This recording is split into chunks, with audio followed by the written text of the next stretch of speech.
The first half of the season for the men's hockey team has been, quite simply, the best that the team has had in many years. And their performance to date has set them up for an exciting second half as they continue on the road to hosting the U Cup in March. Today, Bo Ford and I will take a look back at those first 18 games and see what lies ahead for the team in the second half.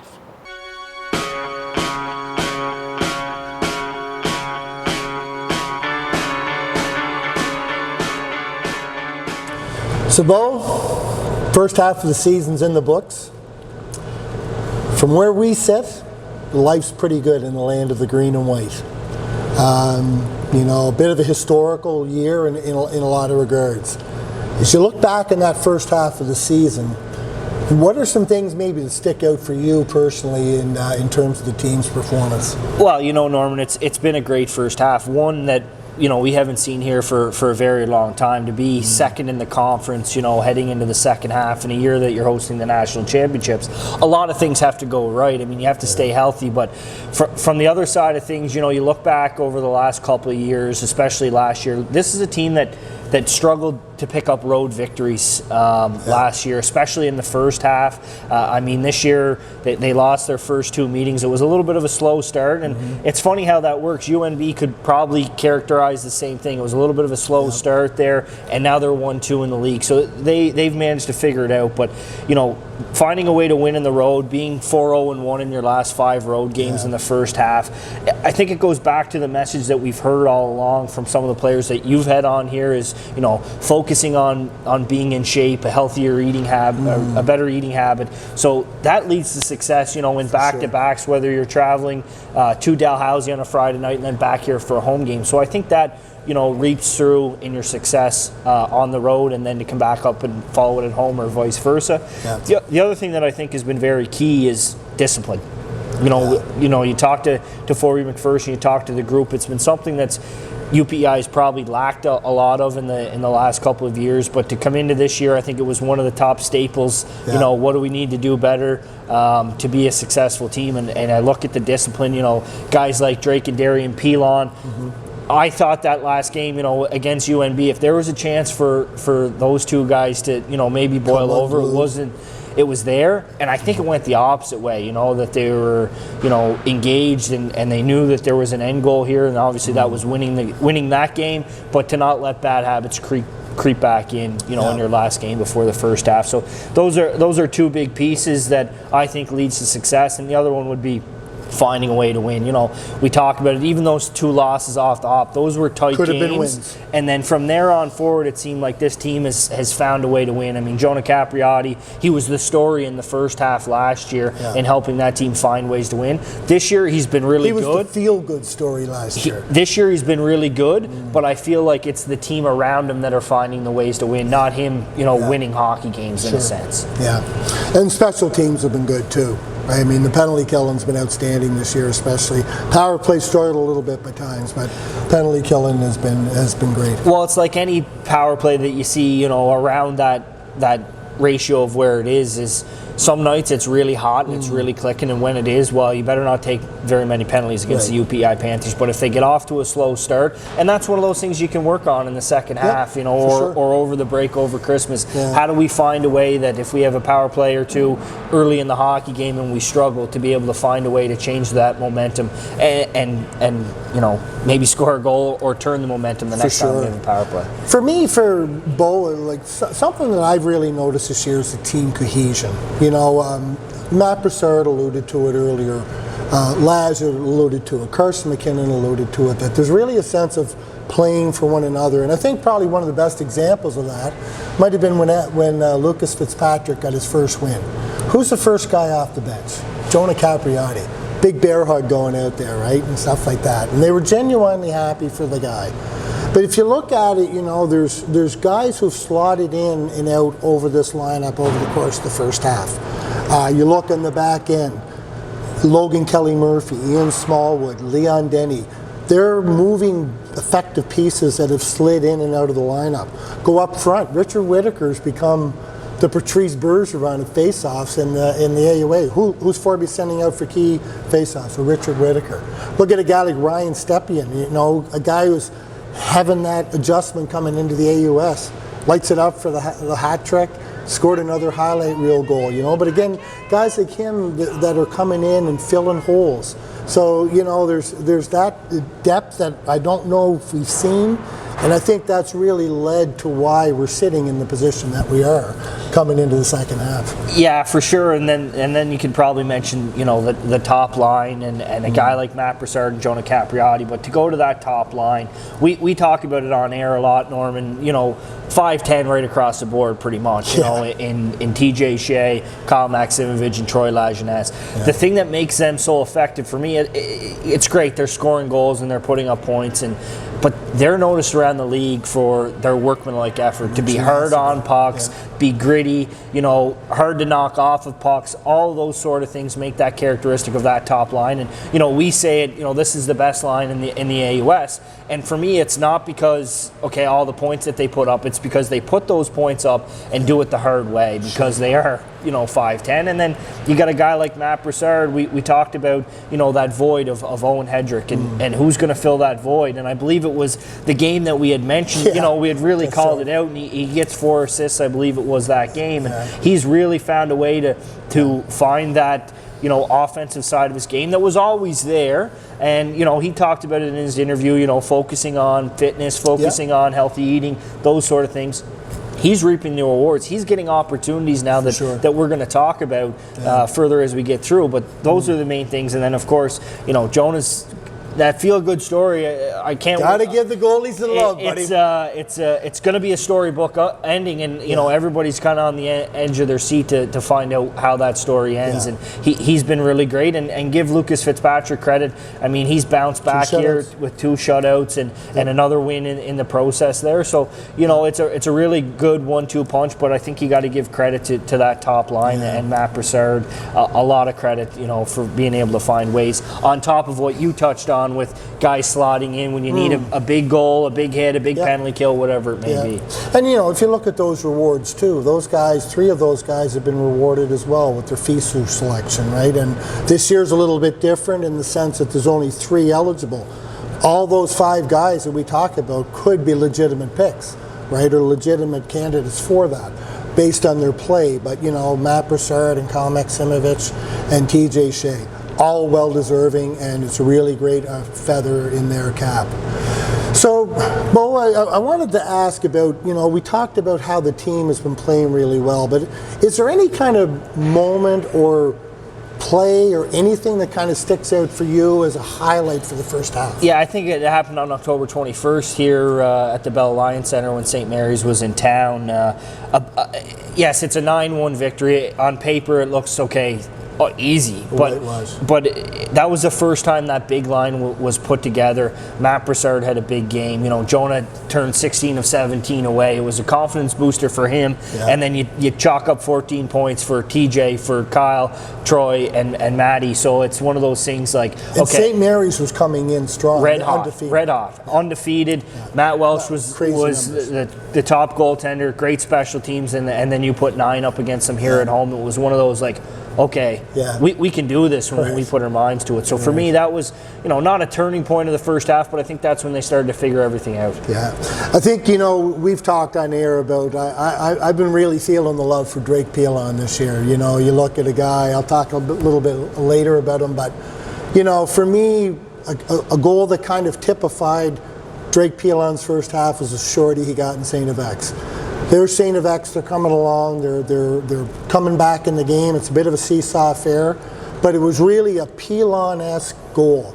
You had Darien doing Darien stuff down low, winning battles, getting the puck pops loose, comes along the wall, comes out to Drake. What's he do? He goes one-on-one against the guy, takes it in, throws it in between the wickets of Joseph Raymakers. And the beauty of to kick it all off at the end of the day, he goes over and he's got the little celly going on, like saying, how about that, St. X fans, you know? But it's that sort of confidence that he's had. And that was kind of like me, a kind of a signature moment that said, you know what, I'm here. I'm ready to go, and I'm going to be a difference maker, and he's been a difference maker. Both of them have been difference makers for the team this year. Well, and you talk about, hand in hand, that discipline. These are two guys that are now finding rewards for staying on that. Last year, they're the leading penalty minute guys in the team. Yeah. They're spending time, and now they're realizing, jeepers, when I'm out on the ice, it's a lot easier to get on the score sheet, in a good way. For different reasons. Right? So. Yeah, for sure. So, Bo, we talked about the success of, the Fab Five, whatever we kind of want to call them, Big Five, and all the guys that are kind of getting, the limelight, and deservedly so. But this, we sort of talked about the depth in this team. Is there maybe a couple of players that you'd like to notify or note who've kind of been doing that yeoman's work in behind the scenes and still making a real good contribution to the team? Yeah, I think I might have touched on him last year, and I'm going to be an Islander here. That's pretty obvious. But Connor McEachran's one of those guys. I'll be honest with you. I felt that he maybe struggled off the start. We've talked about it already in this interview. Replacing Owen Hedrick, it's not an easy feat, and the guys in the locker room know that too. And I felt that maybe he was just trying to do a little too much. For me, when Connor McEachran's playing that defensive style game, he's a guy you win a championship with. And you think about the nifty plays that Connor makes. They're usually through the neutral zone. They're a good stick. They're taking the body through the neutral zone, good in the D zone, whatever it may be. That's when Connor's most effective. And I thought after he kind of got over that hump of those first couple of games and he focused on that defensive mindset, that's when his game really excelled. So he's one guy for me. And then, two guys that, didn't get ultimately, in every game, limited viewings, we'll call them. Logan Kelly Murphy has been, I think he's exceeded everybody's expectations here. Sure. I mean, that's a guy that comes in from the Maritime Junior League last year. And we've seen all kinds of success come through this program. And I think that's a testament to Forby and his staffs and the development that can happen here at UPEI. Harry McKeever's a guy that comes to mind. Jordan Knox, Dana Frazier from back, and Nathan McQuaid from back in the day. And as recently as guys like TJ Shea and Tanner McCabe. Sure. So Logan's been one of those guys. I think he's quickly becoming himself a fan favorite. Quietly good. And from a guy that plays that defensive role, that's what you want. I mean, we notice him because we talk about him all the time, but he's blocking shots. He's got a good stick on the PK and those little things. And the other guy for me has kind of been a bit of a Swift Army knife, and that's RT Rice. He's kind of been around, for a couple of years. And, I look at his first half. He scored a couple of big goals. He's getting critical minutes. That fourth line in this league is a critical place to play. And then he plays a couple games on D, and from where doesn't look out of place. Well, from where we stand, it's just simple. He's a big body, so that's a guy that in a team that's looking to win a national championship, everybody needs to buy in. Yeah. And to me, that's a guy that deserves a little bit of love for what he was able to do for this team. And, I think he's a guy that's well liked around the locker room. And for him to be able to be effective and, contribute to this team's success, I think, he's a guy for me that in the first half that you're talking about your Big Five and whoever that, I've been very impressed and very happy for. For sure. I'm going to continue on my Drake Pilon love affair here, but here's a guy for me. You talk about growth, and for me, what I like to see is guys, their games grow. And for me, I've seen a real growth in Drake's game. Specifically, Darian's been really tremendous growth as well too. We talked about the composure piece. That's a big part of it because they've realized, because you and I have always talked, are they going to stay on the edge, or are they going to tip over it? And they've managed to stay on that edge and find that balance where they may not have had that in the past. So he's a guy that, you look at it, he's doubled his production already from last year. I mean, he had, I think, 6 points last year. He's up to 12 this year. Shorty, he's got a shorty. Darian's got a shorty. Both critical goals at critical times, right? And so I like to see the growth of someone like Drake. Another guy, I'm going to go back in the back end too, and a guy who I love in the back end is Curtis Henry. Here's a guy who last year maybe played in the shadow of Owen Hedrick. He came in and let Hetty do his thing. Curtis kind of takes care of business. But for me, he's a guy who You know, his plus minus is on par with last year. His point totals are pretty much the same. But what always sticks out for me is he never loses board battles. He always has a stick in the right place. He always comes out of the corner 99 times out of 100.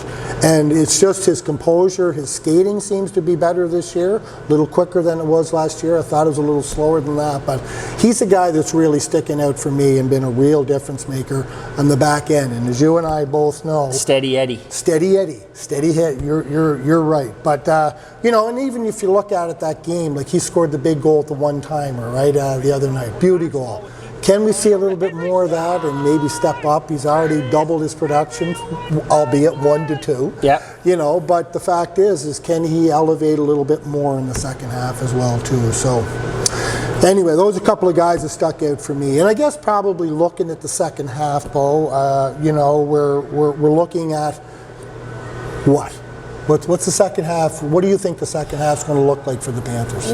Well, it's one of those things. I mean, I really hope to look at this rink and see it full here, you know, in the second half. This is a team that I think they've showed in the first half that's worth supporting, but very deep group, especially up front, is what I see. And, you know, a guy that maybe didn't make it into, you know, or a couple key guys was Caleb Pearson. Caleb Pearson, for me, is a guy last year that came into the lineup and you know, showed that he could score goals, and he always has showed that he scored goals. But I felt that his last 2 games when he was paired up with Dalen Gruhl, who drew back into the lineup, were his best 2 games away from the puck. You know, whether it be playing hard, throwing body checks. It's like Dalen has brought him into the fire. And for me, Caleb's always been a streaky player, and that's the way most goal scorers are. And for me, if he's not streaky and not scoring, if he's playing like that, he's giving his team a chance to win hockey games, much like he did in the last 2 games here.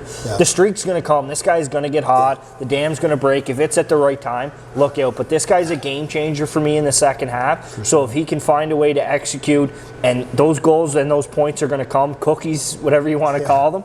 But for me, he's a guy that I can see rise to the occasion here in the second half and show why he was brought in here. And if he plays that way, the way he did at the end of the first half, I think he's going to be a Panther to kind of watch. Sure. From the other side of things, I talked about the depth. There's been hard decisions. There's going to be even harder decisions for the guys downstairs, you know, moving forward on, you know, who's getting in, who's not getting in if everybody stays Good problem healthy. to have. It's a great... That's what winners have. That, you know, we always go back to the pinnacle at UNB. They're always deep.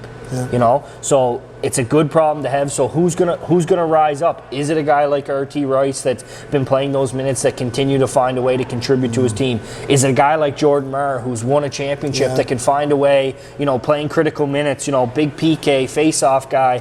Can he find a way to, you know, instill that winning culture that, you know, it's there. Can we bring it out a little bit further? So, you know, a guy like Jaden Peck is going to be coming back here in the second half. What can he bring to elevate this team to push them to the next level to win a national championship? But it's really exciting time here for UPEI. You know, I know that all the alumni is very engaged here as we move into hosting nationals, but this is an opportunity for really, really special things to happen here. And it's going to take a whole locker room to buy into, okay, this is what we need to do to win. Yeah. For me, it's going to be a little bit of the unknown, right? You know, we're coming up to that free agency window, if you will, where, you know, all the teams have a couple of cards. Who's going to land somebody here? You know, you see UNB just recently signed a guy like Emmett Sproul, right?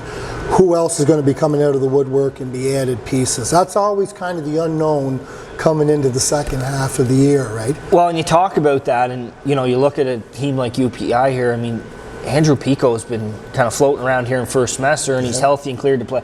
There's a guy that I think unless you're in the locker room, you don't understand what that guy brings to the team. I mean, we see what he brings on the ice. He was, and you know what? The thing about him is he can log big minutes. He's effective in his own end, and on a team that, you know, is second right now in scoring. And, you know, second in goals against, like, you had a piece like that in who's already immersed, right shot, already immersed in the culture. He's well liked among his teammates. Like, that's a pretty big ad within, you know, that you look at. Yeah, and you know, the other thing too. I mean, we talked about St. Mary's a little bit, St. FX earlier. St. FX has been maybe a little bit of a question mark, right? They had a less than stellar first half. Will they catch lightning in a bottle second half? St. Mary's finished with 3 wins. UDM is all in the mix there too. They had some injuries battling at the last of the first half. Yeah. So it's going to be an extremely tight battle. And, you know, as the team goes forward getting ready for the U Cup, this is really like a 10-week crash course. And it's going to be saying, boys, we got to go. We got to be ready. We can't take the foot off the pedal, and we got to be ready to go all the time. And I tell you what, as a broadcaster, but more importantly as an alumni, it's so exciting to be able to be a part of it and to see something that could be potentially unfolding the way it is. And it's great. And you know, we talk about I mean, a big test is going to be, we talked about this team being successful on the road. I mean, they're going to have 3 road games here without 3 key pieces. Those will be great tests as you talk about, you know, pushing down the stretch. But the other thing is this is a special time, obviously, you know, but what I see in this group is this isn't just a one and done. Right. This is an opportunity pushing forward to get yourself on that, you know, national stage level. more than once to the next level. Exactly. You get that winning culture in there. You know what it takes to get there, and then it just becomes a carousel. Yes, there's going to be guys leave, but there's going to be guys that come in, and when that culture's there to get there, I think it's just, you know, this isn't a one and done. This is going to be an opportunity for a special thing over the next couple of years. And the big thing is they've proven they belong. You know, you look at it. Now the question is believe and execute, right? Get her done. As Forby likes to say, make it happen, right? Can't wait to get back in the booth with you, buddy. Thanks for coming, dropping in today, and we'll be back at it before long. Thanks for having me, Norm. Okay. The Panthers are back in action at Eastling Center on January 4th versus the UDM Aigle Bleu. Passes for the University Cup are on sale through the Eastling Center box office and online as well. This is an event you won't want to miss.